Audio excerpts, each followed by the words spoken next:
Can you sit up a bit? Oh. Yeah, that's okay. Sorry, just I can't do it too much. You might have to come in a bit further. Yeah. Okay. Right. Good. Right. 3, 2.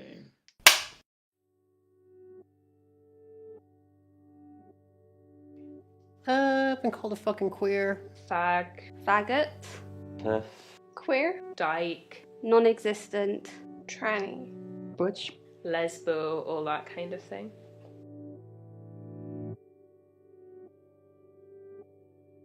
I've been dealing with depression for about 5 years, and I'd say a fair portion of that was linked with dysphoria and fear of just like not being accepted as my gender. I think in school they don't teach you that it's okay to be whoever you are, you know. It's kind of, oh well, this is normal, therefore you should be this.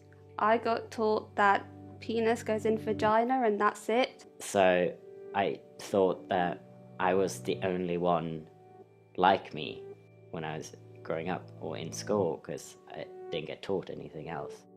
I honestly didn't learn anything about gay, bi, trans people in school at all.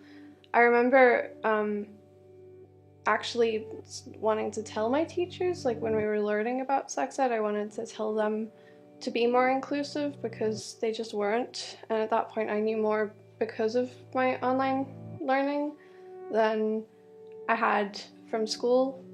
And if people were more educated, it would make the LGBT plus kids feel more comfortable and educate the non-LGBT kids, and I think that could have quite an effect on bullying, and especially if you took it to like a younger age as well, it would just normalise it a lot more.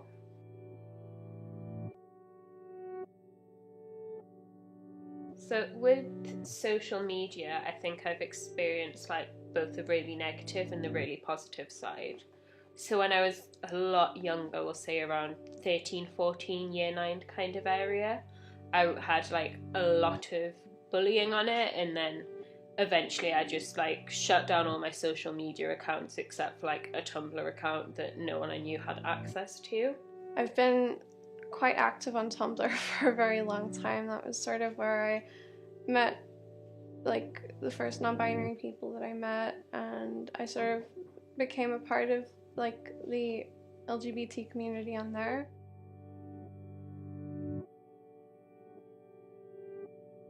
Through social media, I sort of found other people like me and found resources on help and tips and all that kind of stuff, like just learning about my sexuality and gender through it and finding other people like me. It's a bit of a double-edged sword, yeah. Like on one hand, I'm getting work out to people, and I'm expressing, and that's really, really positive. And also I'm reaching people who might not have a voice or might not feel their voice is strong enough, and they see my stuff and they relate to it. So that's really lovely, and I do get a lot of reader feedback that is, you know, quite positive, and people saying, you know, I've had this feeling forever, but I haven't been able to put it into words. And, you know, I've had that kind of feedback as well, and that's really lovely and rewarding.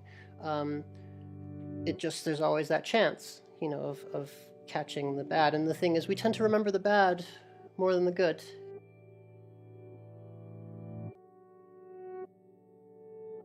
It's really tough because, you know, you can get these kind of people who are really obsessed with kind of image and how you look and your kind of your body type and all those sort of things, which I never really felt comfortable or confident in.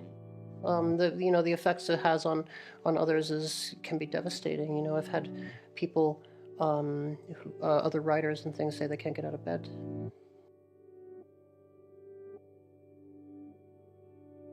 Finding professional support, I've been looking to do that since I was like really young, and it's always been an issue with just a lot of like professionals not understanding what I have going on. I feel especially within the LGBT plus community there should be more of a support really, because it's quite hard anyway to accept who you are sometimes if people around you tell you it's wrong. The fact that these services aren't easily signposts pushes people to kind of to drink and to do drugs, because stupidly enough alcohol and drugs are more accessible than support groups for LGBTQ plus people. The heightened rate of substance abuse is not surprising in the slightest, and I would actually think it would be much higher in transgender groups. I know for a fact that I believe the numbers, and I'm not certain of them, but I believe the numbers is some 80% of transgender people have suicidal ideation, and of those, 70% have attempted.